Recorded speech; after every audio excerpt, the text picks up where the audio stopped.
Na-diagnose naman po ako ng cancer.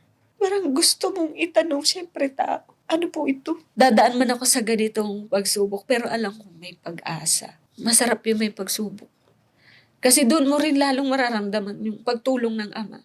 Yung sinasabi po ng ating tagapamahalang pangkalahatan na huwag mong bilangin yung dami ng pagsubok. Ang tingnan mo kung gaano karaming beses ka tinulungan ng Ama. Listen to the stories of our brethren inspired by faith.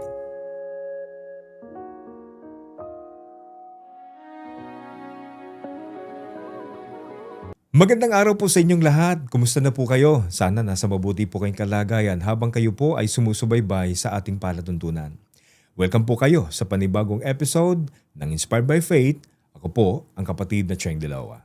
Tampok sa ating programa ang kwento ng kapatid na Vicky De Leon mula sa lokal ng Pasong Kamachile, Distrito Eklesyastiko ng Cavite. Nagtatrabaho siya sa isang memorial pre-ned institution kung saan hinikayat ng tao na paghandaan ng biglaang pagpanaw ng mahal sa buhay. Paano hinihikayat ng kapatid na Vicky ang mga tao na paghanda nito? Ano ang kanyang naranasang matinding karamdaman? Paano niya hinarap ang ganitong pagsubok sa buhay? At ano ang higit niyang pinaghahandaan kaysa ukol sa buhay na ito?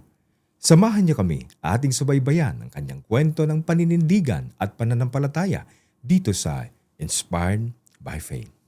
Magandang araw po, Kabiki. Welcome po kayo sa programang Inspired by Faith po. Ano po ang kasalukuyan po ninyong pinagkakabalahan o hanap buhay po? Ako po ay isang collection supervisor sa isang pre-need company. Ito po ay isang full memorial service package na gagamitin natin in the future, preparation for future needs. Yan po, sinesecure natin yung family needs para pag dumating po yung panahon na may nawala na kamag-anak, kaibigan, kakilala, hindi po gagastos ng malaki. Nagsimula po ako year 2012 dahil po siguro sa sipag at tiyaga. Yung unang taon man na inaaral ko pa po paano ko siya ibebenta, paano ko po siya ipepresent sa tao. Dahil po siguro sa tiwala na din na nabuo ko, yun po yung naging puhunan ko dito. Unang pasok ko po dito, naging awardee po agad ako na baguhang sales agent. Kasi nagtuloy-tuloy na po, na yun yung nagiging trend na halos hindi ko rin po talaga mapaniwalaan na nakakabenta ako ng ganon karami. Biyaya po ng Ama, tulong at awa ng Ama. Kasi talagang yung trabaho po ay seryoso ko rin naman pong ginagawa. Paano niyo po hinihikayat yung mga tao po na nakikilala po ninyo para kunin itong serbisyo na o plan na ini-offer niyo po sa kanila? Ipaparealize po muna namin sa tao ano ba yung nagiging senaryo kapag dumarating sa ganyang sitwasyon. Madali ba gawan ng solusyon yung ganyang gastusan? Sa kabila ng ang hirap po ng buhay ngayon, araw-araw sinusurvive yan ng isang pamilya. Pero paano pag dumating po yung biglaang gastusan na hindi siya maliit na amount malaking amount po. Nasaan mo kukuhanin? Yung preparation yan is 1 week. Hindi po yan ganun kadali i-raise. Dumadating po sa punto na yung mga kababayan natin lumalapit sa politiko, nakikiusap. Yung panahon na nagdadalamhati ka tapos kailangan mong makiusap, yun yung mahirap po. Yun yung sinusolusyonan po namin. Yung ipakita po sa kanila yung realidad ng buhay, yung realization. Magkano yung magagastos sa isang memorial service. Gagastos po ang isang pamilya dyan ng mahigit kumulang 260,000 to 500,000. Kahit ano pong estado sa buhay, darating po sa ganyang sitwasyon. Minsan po, ang isang tao, maganda yung kalagayan ng buhay niya ngayon, pero hindi mo masabi in the future anong mangyayari. Maaring yung kabuhayan nawala. Or malakas po tayo ngayon, nakakapaghanap buhay tayo. Pero in the future, malakas pa ba tayo? Makakapaghanap buhay pa ba tayo? Paano natin isusurvive po yung mga darating na gastusan? Yung iba po natatakot sa una kapag hindi po naipaliwanag. Kasi kahit naman po siguro sino, pag narinig po yung aming kakatakutan. Kasi parang yan yung ayaw po ng tao dumating sa buhay. Parang ayaw nating isipin po yan na may darating po Opo. na ganyan. Pero sa realidad po kasi ng buhay, talagang merong darating po na ganyan pangyayari sa buhay natin. So pag naipaliwanag naman po, naiintindihan, nakakapag-decide. Mahirap po mabuhay. Pero lalong mahirap po ang mamatayan. Dahil yung nabubuhay po, araw-araw, kaya mo i-survive, makakagawa ng paraan. Pero yung mamatayan po ng biglaan, mahirap po yun. Malaking gastusan, yung emotional stress, yung burden sa gastos, yan po yung kinakaharap ng isang pamilya na hindi po naghahanda. Yung emotional stress po, normal po yun dahil hindi natin mapipigilan, lalo't mahal natin sa buhay po yung nawala. Pero yung pagpaplano po sa gastusan, yun ang kaya po nating gawa ng paraan. Kaya po nating planuhin ng maaga.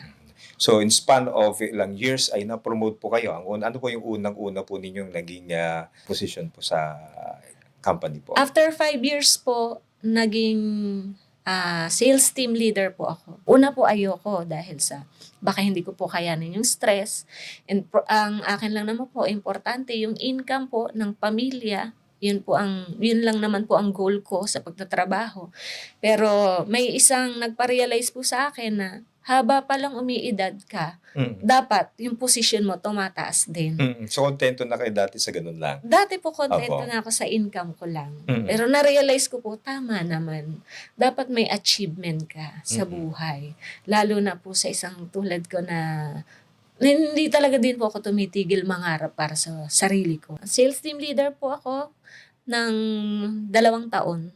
Na-promote po ako as collection supervisor. As collection supervisor po, hahawak ako po ng mga sales agent, mangangalaga ka sa mga plan holder, kayo yung magbabantay ng tama ba yung mga nagiging pumapasok na payment, naaalagaan ba yung payment ng mga plan holder, and syempre yung interest ng company, nai-implement ba sa mga tao, kung ano yung gusto ng management. Syempre, tumutulong po yung management sa atin para tayo magkaroon ng magandang hanap buhay. In return po, tayo din naman tumulong sa company para ma-maintain po yung kumpanya. Ito yung dahilan kung bakit kami nakabili ng sariling bahay, sariling sasakyan, at kung bakit yung mga anak namin napapag-aral namin sa maayos na paaralan. Bago ko kayo maabot po ninyo yung ganyang estado po na maayos ang buhay sa tulong po ng ating Panginoong Diyos, kumusta po yung naging estado po ninyo sa pag-aaral during the elementary and high school? Naging madali po ba ito? Sa pag-aaral po, talagang masikap din po akong nag-aaral. Nagiging honor po ako. Elementary, honor po ako. Despite po na mahirap din dahil po ang nilalakad po talaga namin sa pagpasok 2 oras po, lalo na nung high school. Ang pagsisikap po sa pag-aaral kasi may pangarap. Pero habang papalapit po yung gagraduate na ng high school, siyempre may pumupunta po sa school na mga university, nag-o-offer sila ng pag-enroll sa kanila. Akala ko po makakapag-enroll ako. Kasi maayos naman po yung grades ko. Kaya kong, feeling na kaya kong i-survive po yung college. Kaya lang, eto na po, malapit na yung graduation. Tinatanong ko na yung nanay ko, saan ba ako pwede mag-enroll? Tinapat na po ako na hindi makapag-aral. Noong time po na yon ay inofferan kami ng 50% scholarship. Yun yung sinabi ko sa nanay ko. Sabi ko, kaya naman natin yan dahil may 50% scholarship naman. Ang sabi po niya, kalahati lang yun. Paano yung baon mo? Paano yung dorm? Hindi namin kakayanin yun. Umiiyak po ako noon, pero inintindi ko na lang. Dahil po ako pangalawa sa aming magkakapatid, 7 po kami. Ilan pa po yung kapatid kong maliliit nga naman. Wala naman po sila talagang pagkukuhanan ng pera para talagang makapag-aral. Inintindi ko na lang po. Pero nasa puso ko pa din na dadating yung time na ako'y makakapag-aral. Dahil wala naman pong choice, nagtrabaho na lang po ako pagka-graduate. Nahanap ko po yung sarili ko, yung kung saan ako masaya. During the time po na kayo po ay Pagka-graduate nyo, nagtrabaho na po kayo. Hindi pa rin nawawala sa isip nyo yung pangarap nyo na makapag-kolehiyo po kayo at makapag-aral. Opo, hindi ko inaalis yun. Katunayan po, nag-apply po ako bilang sales lady sa isang mall. Kinuha ko po yung schedule na part-timer dahil sa naghahangad po ako na siguro ito na yung time ko na makapag-aral kasi part-time lang yung trabaho. Kaya lang nang inaaral ko po, hindi talaga sasapat po kasi part-timer, maliit lang po yung sahod. Hindi po siya kakasyang ipambayad ko sa dorm, ipang baon, pangbayad sa tuition, hindi pa rin po talaga. So, hindi pa rin po talaga nangyari na makapag-aral po ako. After ko po matapos yung kontrata ko, ay nagbakasyon po muna ako sa Magallanes. Umuwi po muna ako, 1 taon po ako doon. During nung 1 taon po na yun, may nangyari sa nanay ko na aksidente po. Na hit and run, namatay po. Naisip ko po, hindi na talaga posibleng makapag-aral ako. Parang yung pangarap ko na makapag-aral, namatay din. During that time, sabi ko, tatanggapin ko na. Kasi 22 na rin po ako during that time. Yung mga kaklase ko, nakagraduate na. Sabi ko, wala na. Parang kinalimutan ko na po. Hanggang sa dumating naman po sa akin yung isang magandang biyaya na ako po ay maging empleyada, maging kawani ng distrito sa loob ng 5 taon po. Kahit wala ako sa poder ng magulang ko, hindi po ako napabayaan. Kasi marami pong kabataan na pag malayo sa magulang, naiiba yung... Sa akin po parang napaka-special ng buhay ko na alagang-alaga, nababantayan. Hanggang sa nakapag-asawa po ako. Nung nagkaroon na po ako ng anak, doon po ako nagpaalam. Nag-resign na po ako bilang kawani para maalagaan po yung aking anak. Nanganak ako sa pangalawa, sa pangatlo.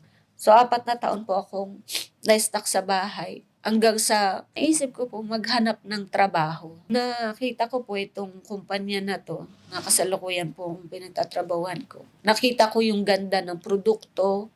Nakita ko kung ano yung pangailangan ng tao dun sa produkto. Sabi ko, hindi to sayang na pagbuhusan ng panahon kasi marami po ang matutulungan. So kaya, nung pagpasok ko po dito sa company, minahal ko po talaga yung trabaho. Pinagbutihan ko po talaga. Niyakap ko po yung trabaho kasi nakita ko kung paano itinaguyod yung pamilya namin.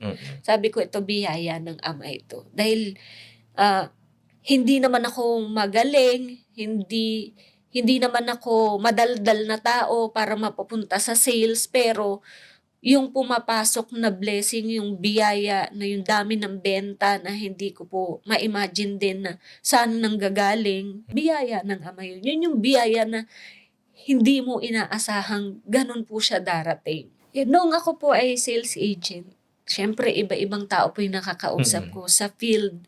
May pagkakataon po na nag-present po ako sa isang university. Kausap ko po yung dean ng paaralan. Tagalog ko naman ina-explain yung product. English talaga siya.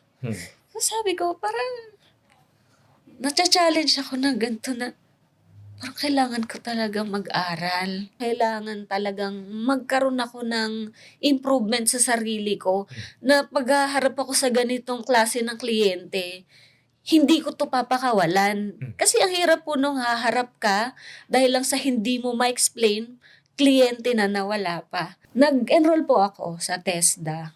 Every Saturday po yung class, English Proficiency. So doon parang na-enjoy ko po, masaya pa lang mag-English. Confident ka na kahit sino yung kakaharapin mo, mag-Tagalog yan o mag-English yan, confident ka, makuklose mo yung deal, kaya mong makipagsabayan. Dumating man ang matinding pagsubok sa kanyang buhay, ang pagkawala ng kanyang nanay na akala niyang katapusan na rin ng kanyang pangarap ay nagpursige pa rin siya. Kahit hindi man nakapag-aral sa kolehiyo, ay nagsikap na makapaghanap buhay hanggang sa makapasok siya sa isang pre-med services na kung saan bunga ng kanyang pagsisikap ay mabilis ang kanyang pagunlad. Subalit sa kabila ng kanyang tagumpay na natamo, ano ang malaking pagsubok sa kanyang buhay na sumubok sa kanyang pananampalataya at pagtitiwala sa Panginoong Diyos? Magbabalik po kami makalipas ang ilang mga paalala.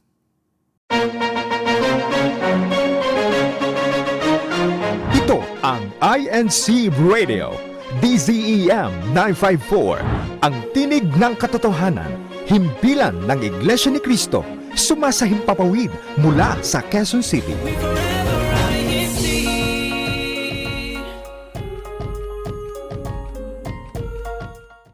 Nagbabalik tayo sa Inspired by Faith. Binabati muna natin ang mga kapatid sa lokal ng Pasong Kamatsile at sa buong Distrito Eklesyastiko ng Cavite. Maraming salamat po sa inyong pagsubaybay.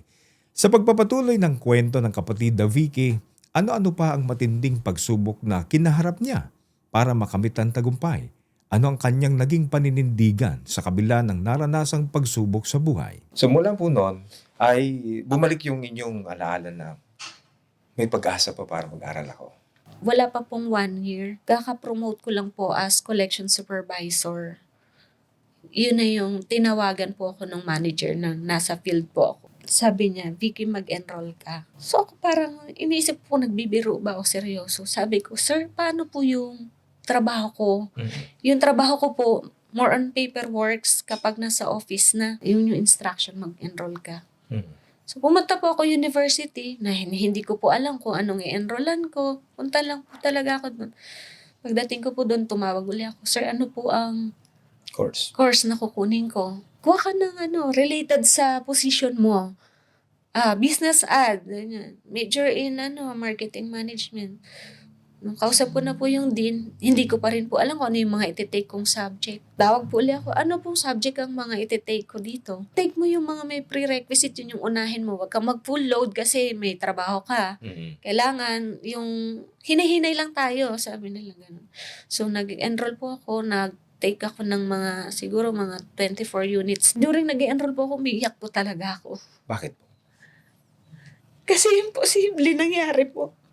Sabi ko, hindi ko akalain po na papahintulot pa talaga ng amang mangyari yung pangarap ko. Parang napaka-imposible. Pero ito nangyayari po ngayon. Nag-enroll ako. During na nag-aaral po ako, kahit yung 2 hours break, tatakbo po ako opisina para tapusin naman po yung trabaho ko.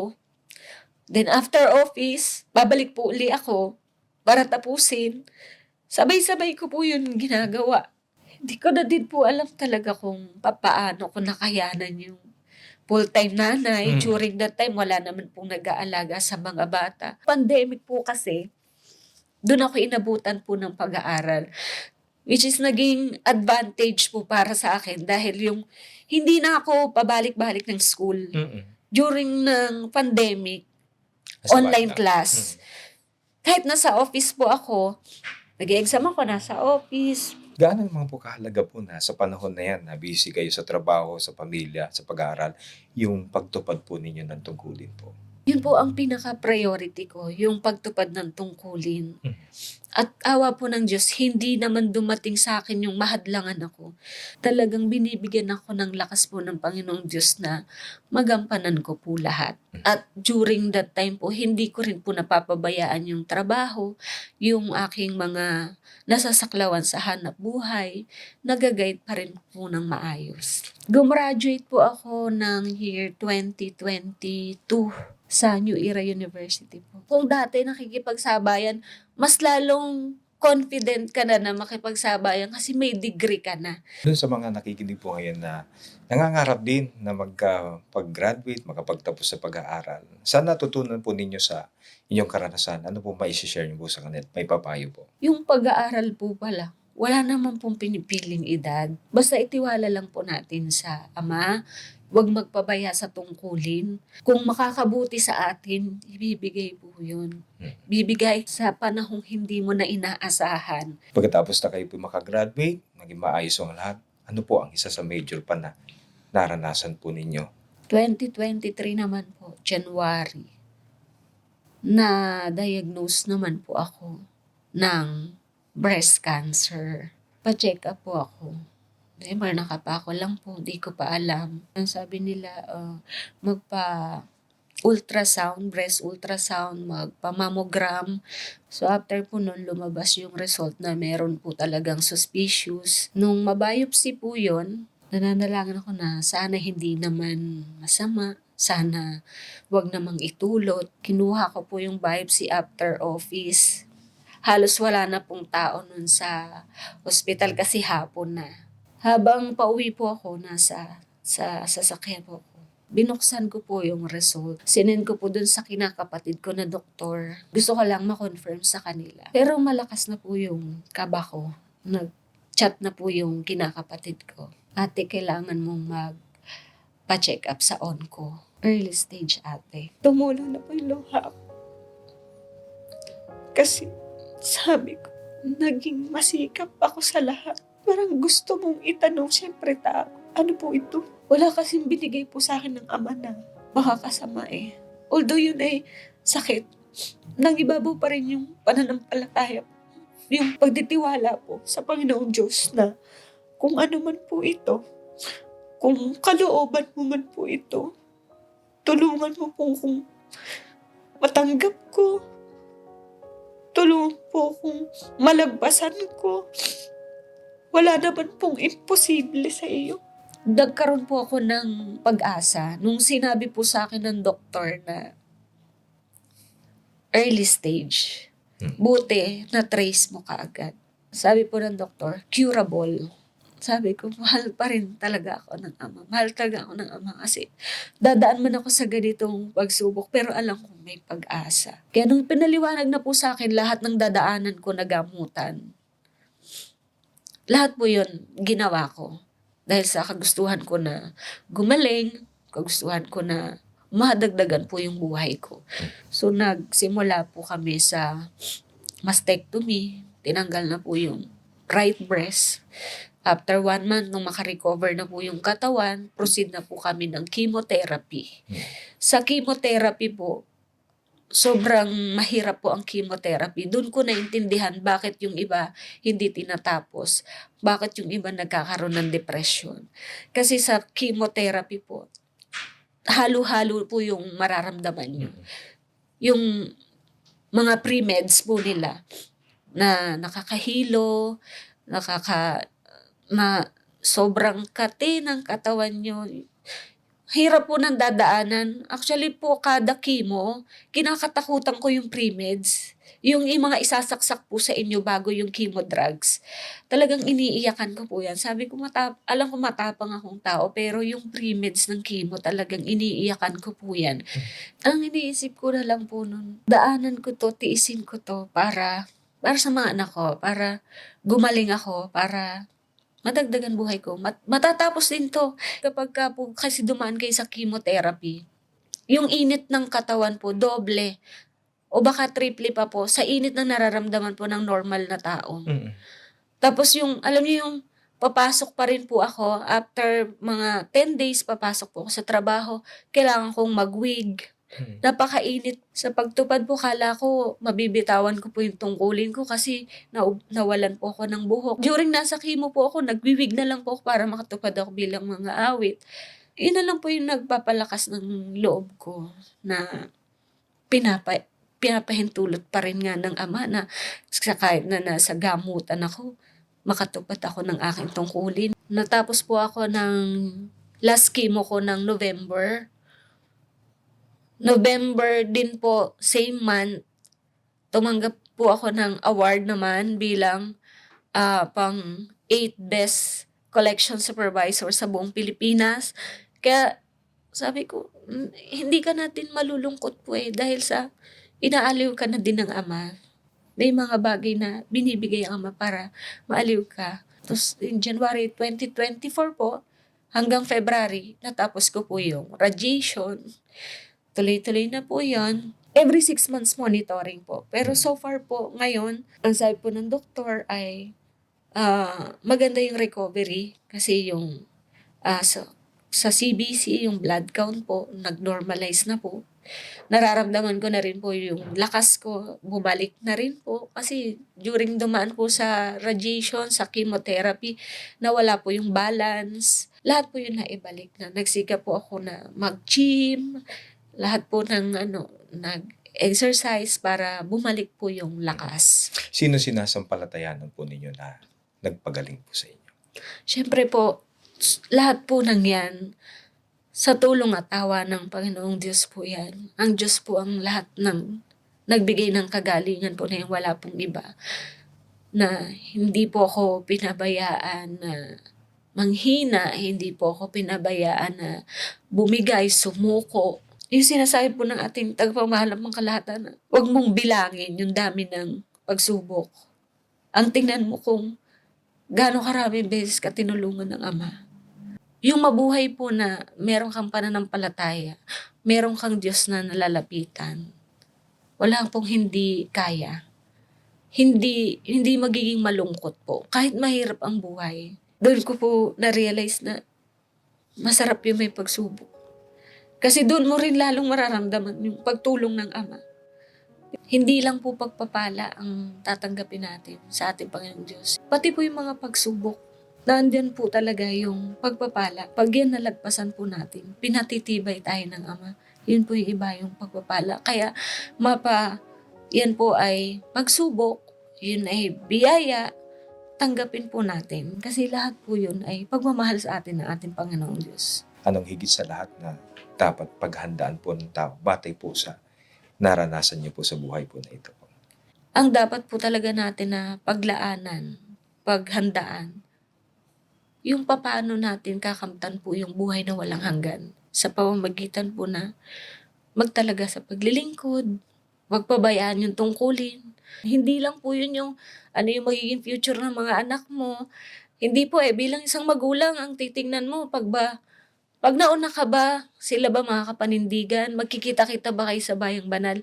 Yun po yung pinaghahandaan po. Kung papaano po na tumutulong po kami sa mga tao dito sa produkto namin na paghandaan yung gastusan na darating, yung kamatayan, paghandaan. Lalo naman pong nagsisikap din po kami na makatulong po na yung mga tao ay maakay sa loob ng iglesia. Bakit po? Kung pinaghahandaan po natin yung kamatayan, mas lalong paghandaan po yung pagtatamo ng pangako na buhay na walang hanggan. Ano po ang mamamalaging pangako po ninyo sa ating Panginoong Diyos habang inibiyaya sa atin itong ating buhay at lakas po? Ang pangako ko po sa ating Panginoong Diyos, ang buhay ko po, handog na sa ating Panginoong Diyos. Kung ano man po yung sapitin ng buhay ko, basta kung hanggang saan po ako bigyan ng buhay, nakala na po sa paglilingkod. Napatunayan sa buhay ng kapatid na Vicky na anumang pagsubok ay kayang malampasan basta't kasama ang Panginoong Diyos. Kahit mahirap ang buhay, hindi siya tumigil sa pag-abot ng kanyang pangarap.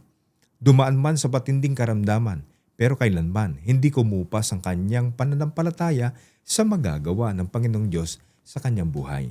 Napatunayan niya na kung paanong pinaghahanda ng ukol sa buhay na ito, higit na paghandaan ang ukol sa buhay na darating, ang buhay na walang hanggan.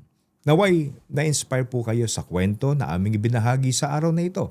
Ako po ang kapatid na Cheng Dilawa.